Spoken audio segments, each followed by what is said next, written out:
Na aula passada, nós estivemos analisando um pouco das imagens de Deus e qual a sua importância. Repassamos um pouco as imagens, as primeiras imagens que o cristianismo conservou ou obteve sobre Jesus Cristo. Falamos da imagem do Cristo de Alexâmenos, o bom pastor. Depois vimos também um pouco a imagem de Jesus Cristo, onde Teresa se converteu. Por outro lado, a imagem é fundamental para que a gente perceba qual é a pessoa, como é a pessoa com a qual nós estamos nos relacionando, conversando. Por isso a imagem de Deus é tão importante. Hoje nós vamos olhar então que imagem perseguir, como construir. São da Cruz nos vai chamar a atenção de que é preciso purificá-lo.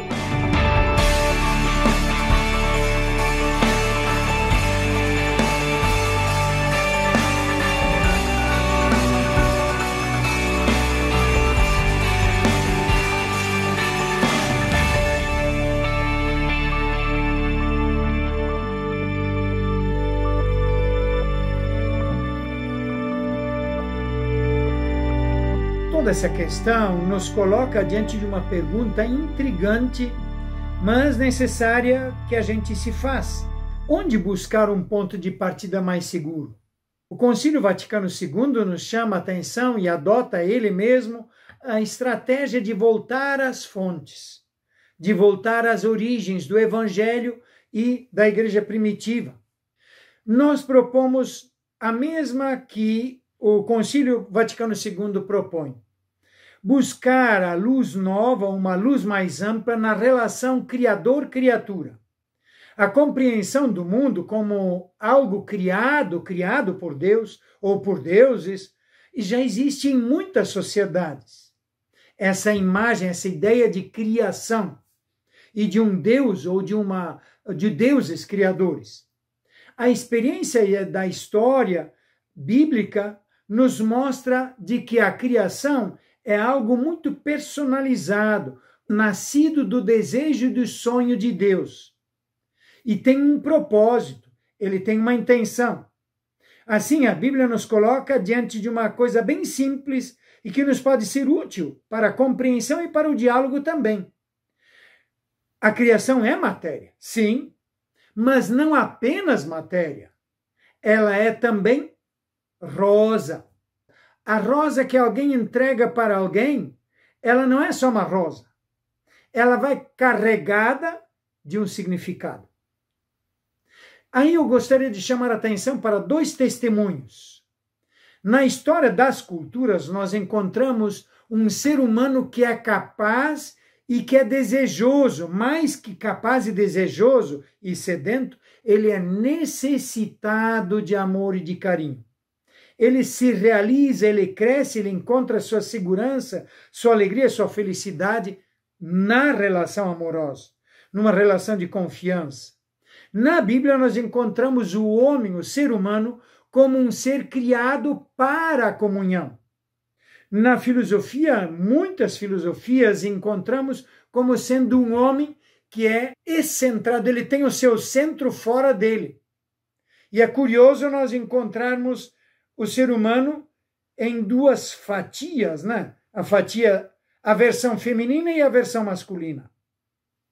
Como uma complementação, onde um necessita do outro, sem isso não se realiza, não se entende plenamente a si, se perturba e não consegue de fato a sua vocação mais profunda. Assim, o ser humano aí está chamado a comunhão um com o outro. Essa comunhão é criadora.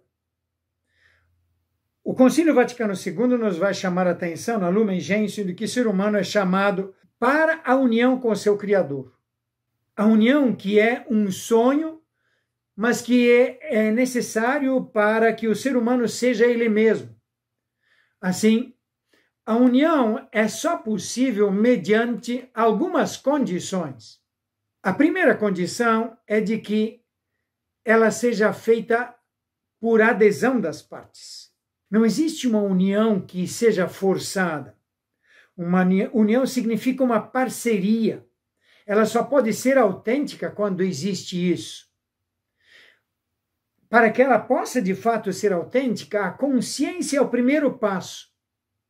Consciência do outro, do que se propõe, do que se necessita, de quem somos, o que buscamos e necessitamos. Mas um segundo elemento que também é fundamental. Para que esta união seja estável, é preciso que ela seja construída sobre a autonomia e a liberdade de cada um. Mas para que a pessoa possa ser livre, ela precisa ser capaz, ela precisa ter aptidão, sustentar sua palavra, ela precisa decisão, e aí sim ela pode tornar isso efetivo numa aliança de união. Da parte do Criador, nessa relação Criador-criatura, nós encontramos isso sempre plenamente. Mas da parte da criatura nós não encontramos essas condições, elas precisam ser construídas. E a construção demanda tempo, demanda aprendizagem, demanda caminho, implica riscos, implica quedas, implica ajudas, reconfigurações, implica retomadas, implica crises entre os dois. Por isso, o ser humano é incapaz de fazer isso sem a força e a ajuda de alguém de fora.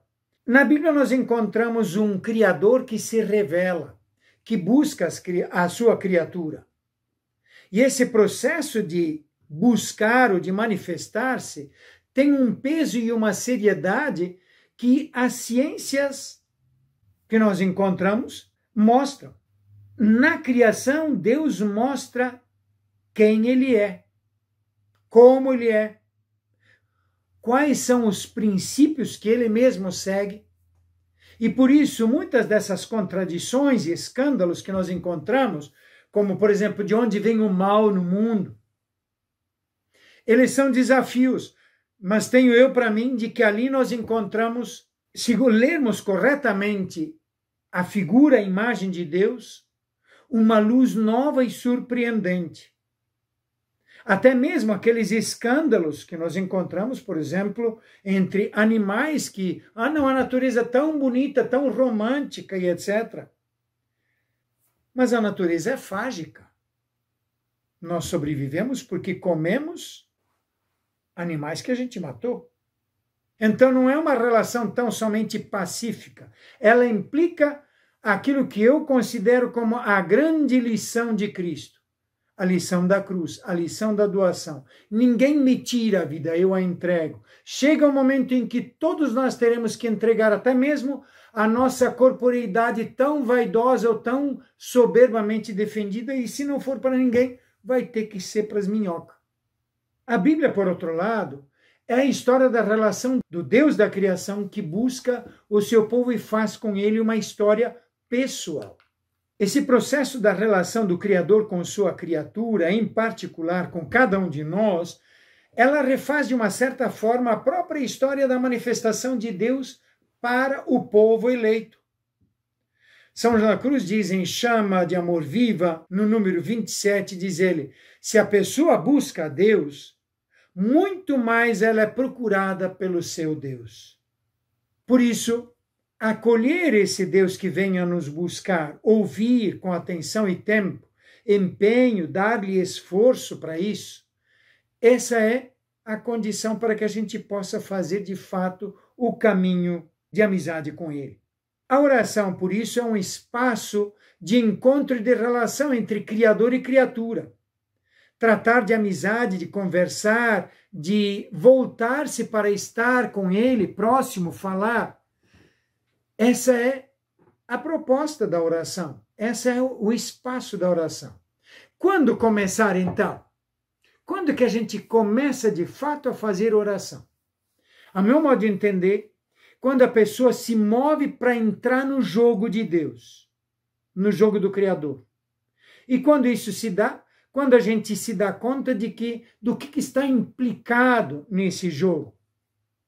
Qual é a qualidade do existir na eternidade?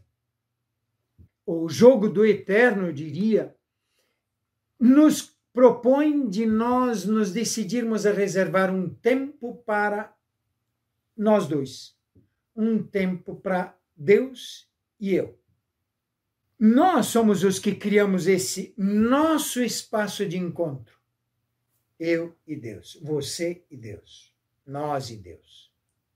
Esse espaço nós criamos na nossa vida. Nós o criamos e nós o mantemos. Como? Marcando em primeiro lugar e reservando um tempo na nossa agenda do dia. E um tempo que a gente determina de uma tal seriedade que ele seja com uma seriedade similar ao trabalho, por exemplo, a qualquer outro compromisso que nós tenhamos. Determinar um lugar é o segundo passo. Que lugar? Um lugar que seja silencioso, que seja reservado. Mateus, no capítulo 6, versículo 6, diz Jesus, mostra Jesus nos convidando que nós entremos no quarto, lá em silêncio, conversar com o Criador, que é Pai. Um Criador que conhece cada recôncavo, cada recoveco da sua criatura. Jesus nos dá o exemplo, ele se retirando ao monte. Lá no templo, sim, também é um espaço de oração, mas é um espaço de oração comunitário, como povo que somos de Deus.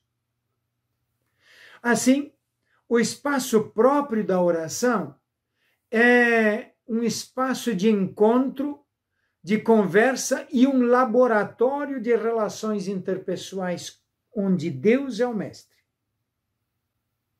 Dele é que nós aprendemos a amar, perdoar, ser pacientes, ser fortes, perseverar, não nos importar tanto com as dificuldades, sermos constantes.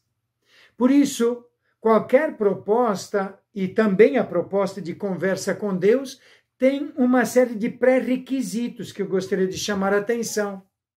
As pré-condições de um encontro, qualquer conversa, poderiam ser resumidas nesses 5 itens.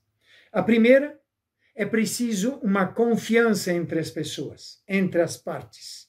Mas a confiança, ela não vem do nada, ela tem um processo de aproximação. Ela tem uma pré-história até chegarmos aqui.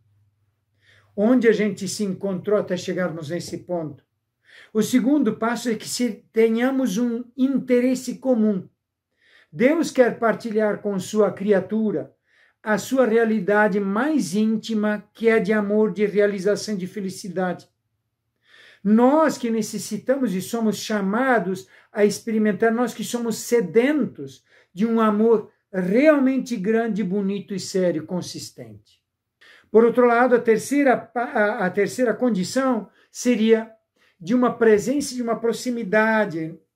Quanto mais próximos e quanto mais presentes, nós mais facilmente conseguimos ver o rosto, os olhos e perceber e escutar o coração.